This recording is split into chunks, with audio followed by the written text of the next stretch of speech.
Good morning. I'm Mike Arredondo, principal at Gonzales High School, and I welcome you to another one of our podcasts happenings at Gonzales High School. These next two podcasts are really one that we've cut in half because they're kind of long. They're made up of little vignettes or brief videos of the various programs we have to offer our students here at Gonzales High School. Everything from agriculture to our yearbook class to our mentors that go down to the elementary school and work with the elementary students, and the band program with their new uniforms. You're going to get a chance to see all of those things and our students in action. So enjoy the videos. I have two student hosts that will be leading you through these vignettes. They're our ASB president, Anexia Davila, and our senior class president, Arissa Sandoval. Without further ado, I introduce you to the two of them that will lead you through these videos. Thank you.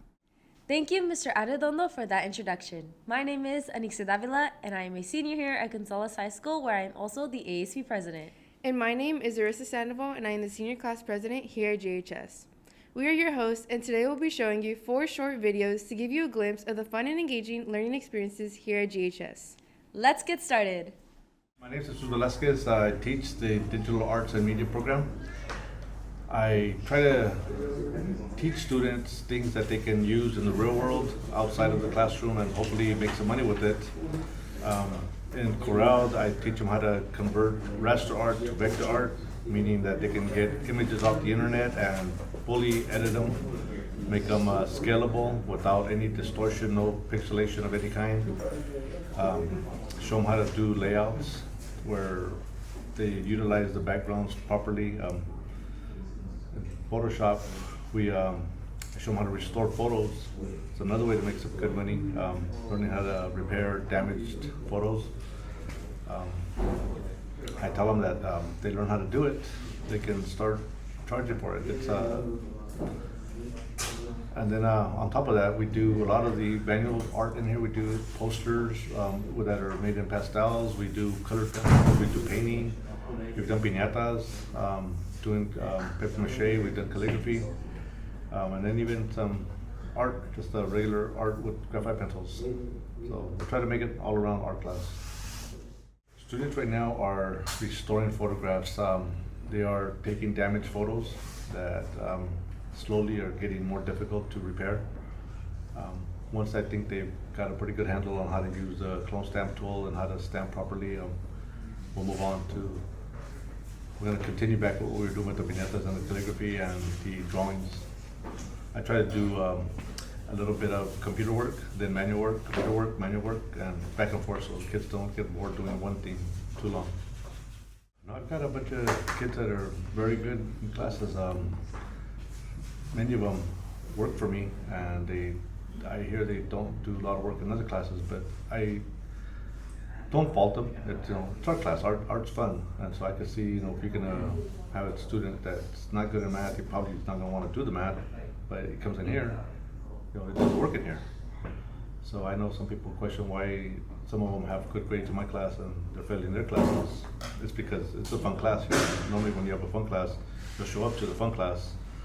And the difficult classes, you don't always do the work because sometimes it's not that you don't want to do it. Sometimes it's just a little bit hard, and many of them are, embarrassed to ask questions and let their friends know that they still don't understand it. We're here, they pretty much do it. There's really no right and wrong. Art is it's a stress reliever for many people, including myself. That's what I try to do. I try to make sure that they have fun doing what I enjoy doing, and hopefully I can make them enjoy the love of art. Wow, I remember when I took that class my sophomore year. What was your favorite memory from that class? Probably making the paper mache hot air balloons. That was really fun. You know what else is really fun? Miss Birmingham's Ag Mechanics courses. Let's take a look at that.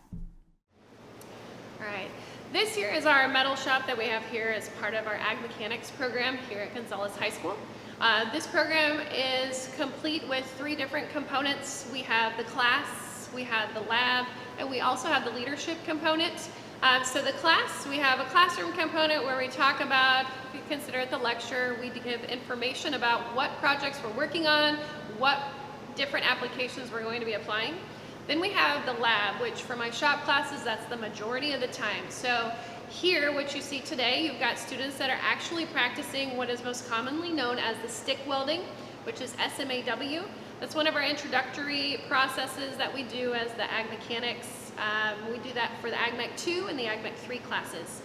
Then, as we keep going throughout the year, embedded within that is leadership components to help out with our FFA program to focus in on some leadership opportunities, as well as the SAE component, which is a supervised agricultural occupation or a project. So we've got students who've heard about livestock projects. We also have things that are applicable to the classes themselves. So we have some students that work out in different companies that do welding aspects and some other ag mechanics processes. So we kind of tie that all together to make the completed program. What you see with the students in the welding booth is, again, that stick welding. So we go through stick welding, we go through the MIG welding, which is a process we're getting ready to start into. And then as you get into Ag Mechanics 3, we also go into a little bit of the oxyacetylene cutting, and then we focus more on some of those fine industrial arts components. So that goes into your fine arts credits. So you currently have Ag Mechanics 1. We start off in the wood shop, which is just on the other side of the tennis courts. Students go through and learn machinery that's going to be used with woodworking. Then we finish up Ag Mechanics 1 with coming down here and starting in on the welding. For your Ag Mech 2, which would be a second year class, we focus mostly here in the metal shop to do most of the hands-on with the welding. From there, you can filter in to get your fine arts credit in your third year, which is the Ag Mechanics 3. So that's our newest component to give you all 3 years of the Ag Mechanics program. It's a lot of fun, and we also keep embedded with that the FFA program, so you can get the leadership components built in there, and then also having a project that's either related to Ag Mechanics, or you can do some of the livestock projects and different work experience. All of that to kind of be built in to make up what is our Ag Mechanics pathway here at Gonzales High School. What they do in that welding class is so cool. Yeah, I really wish I took those pathways. You know what else is a really good pathway? Miss Dawkins' Ag Science pathway. Let's meet Miss Dawkins so she could tell you a little bit more about those pathways. I'm Kelly Dawkins. I teach the agricultural sciences here at Gonzales High School. I specifically teach sustainable agriculture biology, as well as honors agri-science systems management and greenhouse management, which is what's going on right now. And then sometimes I also teach soil chemistry, just depends on the year. So I basically do a lot of the science courses through our ag department here at the school. We have 3 different pathways in the agriculture department. We have an ornamental horticulture pathway, we have an ag mechanics pathway, and like I mentioned, we have an agri-science pathway. So students can take different classes throughout their entire time at GHS. Once they complete a pathway, they get to have a cord at graduation, they get different certifications through their classes, all things to kind of make them not only ready to graduate high school, but have some career skills waiting for them by the time they get their diploma. Today, my greenhouse management class is full of seniors. They are planting different seeds in hopes that we will have a spring plant sale in fourth quarter, towards the end of the school year. So they're planting a different variety of vegetables and herbs. Some of them are doing tomatoes, some are doing dill, parsley, everything. We have some gladiolus bulbs planted, so we're waiting on those. We're gonna move them outside. So they're just planting everything outside, keep the mess outside, and then they'll bring them into the greenhouse so they can start to germinate. I feel like we have a really strong agriculture program at our high school. I feel really proud to be a part of it. Our students tend to really enjoy the hands-on experiences that they get through their different agriculture classes.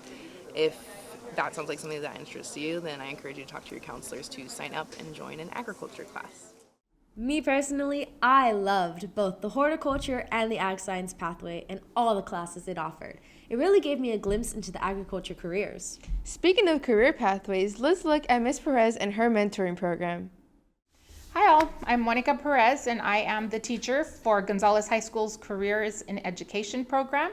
Our program is entitled, no, we are not entitled to anything. Our program is meant to spark the interest of our students and perhaps getting them into the teaching profession.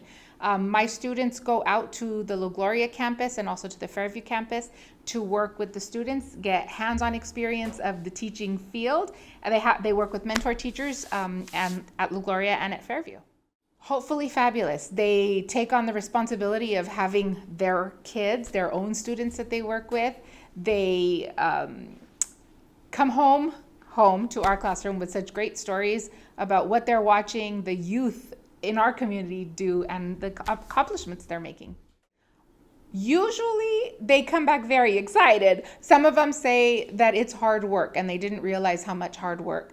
The attachments that they make with their students is life-changing, because they do have to say goodbye to their students, similar to the way we as teachers say goodbye to them at the end of the year. So they are able to do my program in the 11th and 12th grade. It is a 2-year pathway, CTE pathway. And at the end, if they've completed both years with me, I get to award them a cord at graduation. At this moment, in the 3 years that I have done this program, I have had 2 of my students pass the paraprofessional exam.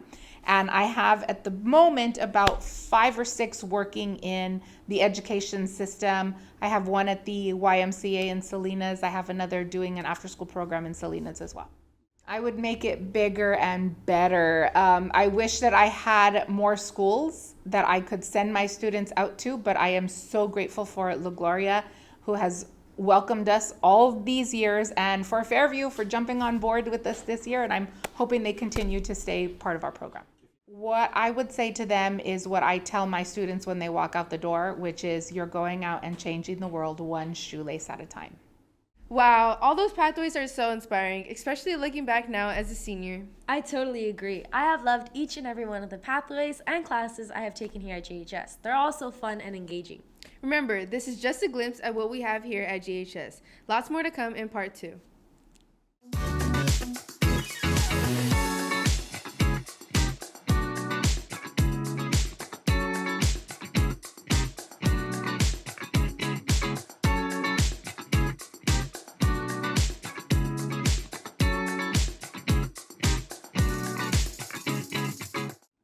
Welcome back to our series of short videos about Spartan happenings featuring teachers and students from GHS, highlighting the many exciting and engaging learning experiences we have here. I'm Marissa Sandoval. Let me introduce you to Miss Asher talking about poetry out loud. My name is Jessica Asher. I am an English teacher here at Gonzales High School. I'm also the department lead. And a couple years ago, we brought in Poetry Out Loud as a supplemental curriculum. Poetry Out Loud is a national poetry recitation competition. Students memorize and then perform from an anthology of poetry. To compete, they memorize 2 poems, one that is pre-20th century, one that is post, and it's really about bringing those poems to life. So it teaches a lot of close reading skills, and just to kind of really connect with literature and find ways to kind of express yourself even within the world of published literature. So there's a couple of ways. Some classes, including mine, especially my AP literature class, it starts off as an assignment. They must memorize 2 different poems, and then they go on to the class-wide competition. From the class-wide competition, we send people on to the school-wide competition, and then from there, we send a finalist and a runner-up onto the county-wide. Students can also choose to just participate on their own. All the English teachers, even if they're not going to use it as class curriculum, offer that opportunity. And actually our champion this year was someone who wasn't doing this through a class but had participated previously, and she decided she wanted to come back for a second year, and she went on to be our finalist and ended up winning county. Students do select their own poems. Like I said, there are some parameters. One must be older than 20th century, one must be younger. The poems all come from the Poetry Out Loud anthology, so they do have to be from that site. But within those parameters, students do get to pick their own poems. And there's a lot of encouragement to really pick a poem that they are going to personally connect to, and that they feel that, expresses them in some way. So even though they are not writing these pieces, they're the ones that are performing them and bringing them to life. So it's really, really helpful if there's something within the poem that they personally connect to. But there's a lot of joy in watching these performances. I don't want to use the word surprise because our kiddos are great, right? They excel at so many different things. But I think the students themselves are often surprised at how well they and their peers do. For most, I would say 90% of the kids that do this, this is kind of a novel experience that they haven't had much to relate to. They might have done public speaking, or maybe they did a monologue once in theater, but this is really its own skill and its own activity and its own art form, really. So I think students are surprised at how much they're able to do. They all kind of start off in a, we have to do what? And then it turns into a really beautiful performance by the end of it. So for me, it's not surprise. It's just a lot of joy at the performance. So the first thing is understanding the poem. In class, they go through a process called typecast, where they sort of dig deep and they analyze the pieces that they've chosen. And then memorization becomes part of it.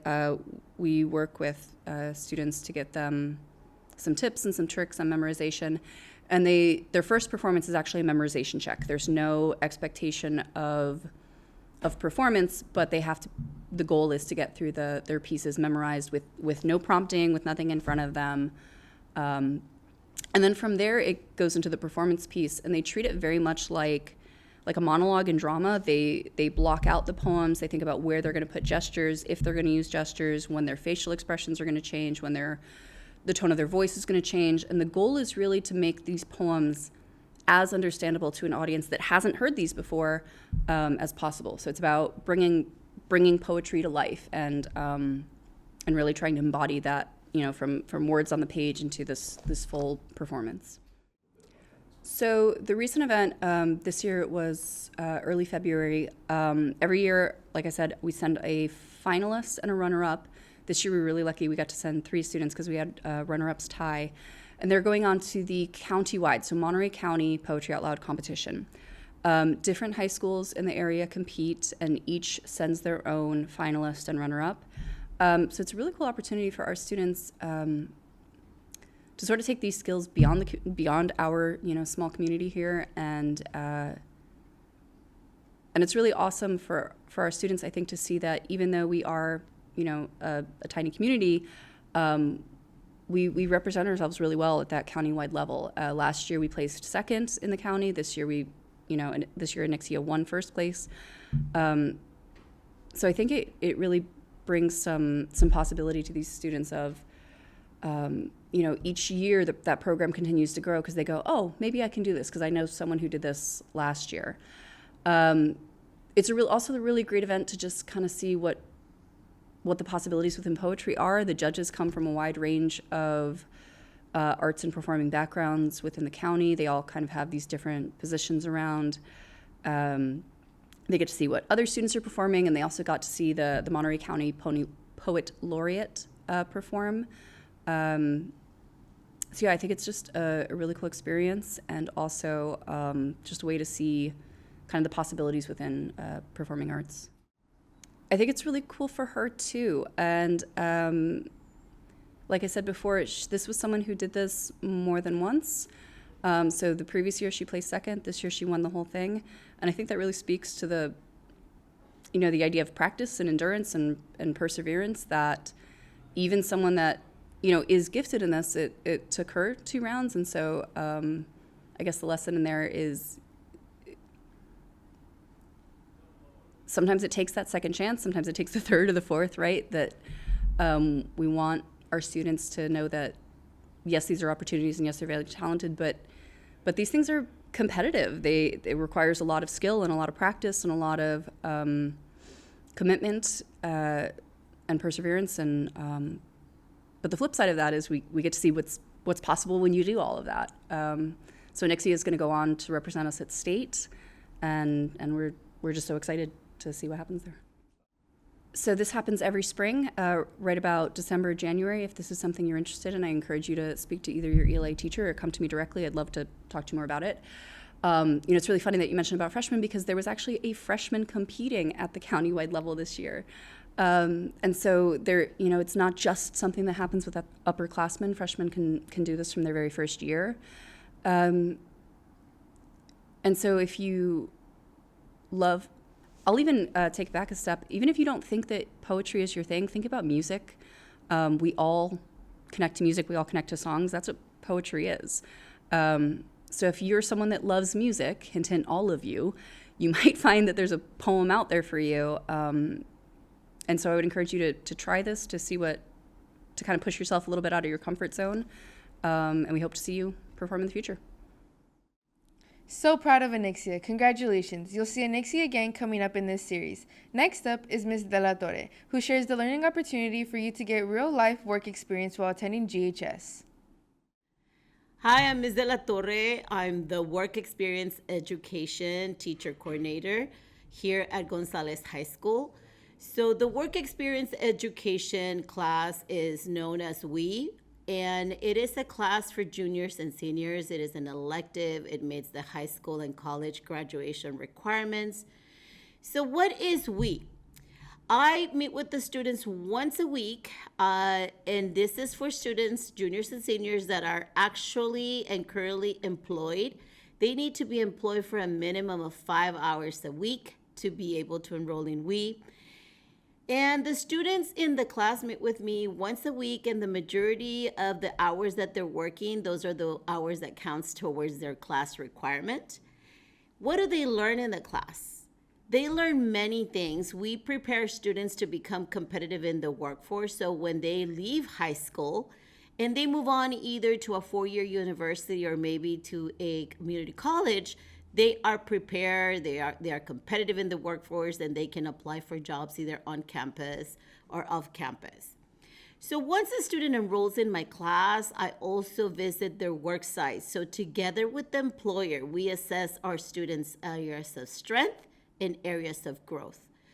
Working and knowing soft skills, it's a huge component of the class. So students, when they complete the semester, or they could take it as a year course, they are going to be experts in communication. They're going to be experts in team building, leadership skills, how to do effective writing, and they're also going to develop their resume.